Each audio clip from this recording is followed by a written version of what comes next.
Kung ikaw ay isang Filipino citizen at nakakuha ka ng divorce decree sa ibang bansa, magiging valid ba ito sa Pilipinas?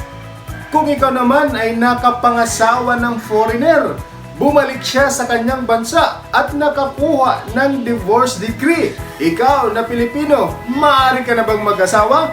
Yun po ang pag-aaralan natin sa video na ito.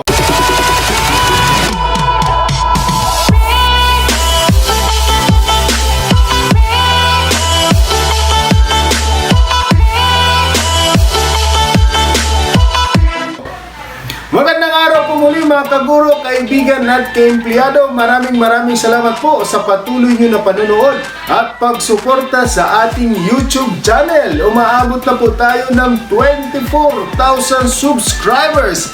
Maraming salamat po mga kaibigan. Kung ikaw ay may katanungan, huwag mong kalimutan na bisitahin ang aming Facebook page at Attorney Resty Tiadaran.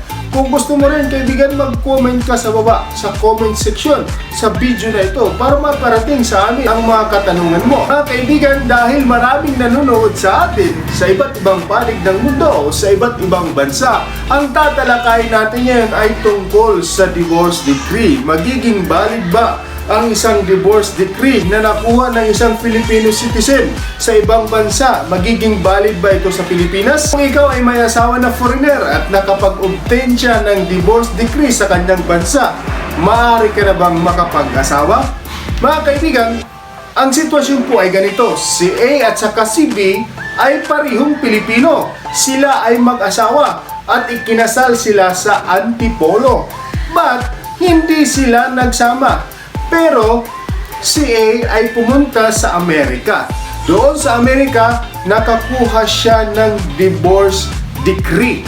Ngayon, magiging valid ba ang divorce decree na nakuha ni A doon sa Amerika at ito ba ay marirecognize sa Pilipinas? Paano naman kung si A ay nag-asawa kay C na isang US citizen? Ano ang mangyayari sa marital status ni A at B dito sa Pilipinas? Ang unang tanong mga kaibigan, will the divorce decree obtained in US will be valid in the Philippines? The answer is no. The divorce decree obtained in US is not accorded validity in the Philippines because according to our Civil Code, Article 15, laws relating to family rights, duties, and status, condition, or legal capacity of person is binding upon any Filipino even they are living abroad. So kung ikaw ay Filipino at nakapag-obtain ka ng divorce decree sa ibang bansa, at that time of obtaining the divorce decree,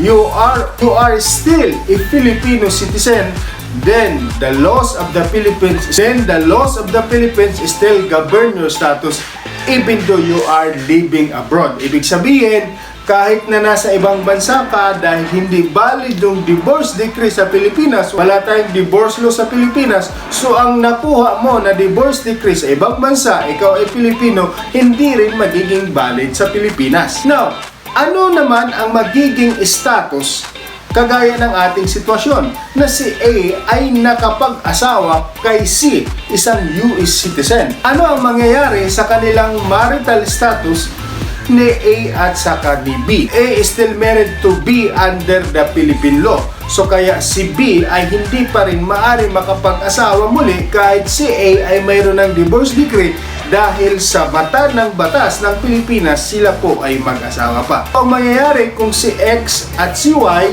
ay parehong Pilipino, sila ay pumunta sa ibang bansa, sabihin natin sa United States, sila ay nanirahan doon 14 years, ngunit sila ay Filipino citizen.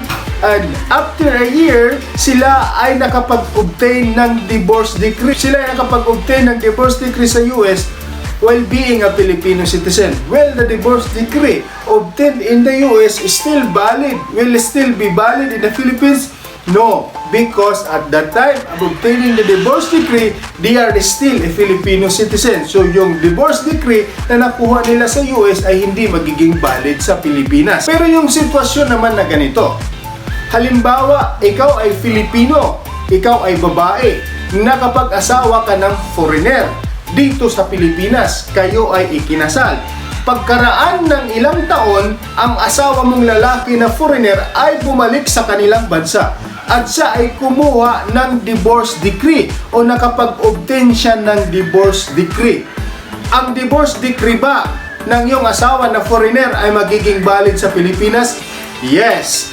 Ang divorce decree na yan ay magiging valid sa Pilipinas because your husband is a foreigner.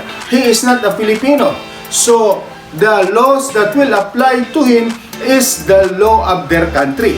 Now, ikaw naman na Filipino na nakapag-obtain na ng divorce decree ang iyong foreign husband, ano naman ang mangyayari sa iyo? Maaari ka na bang makapag-asawa?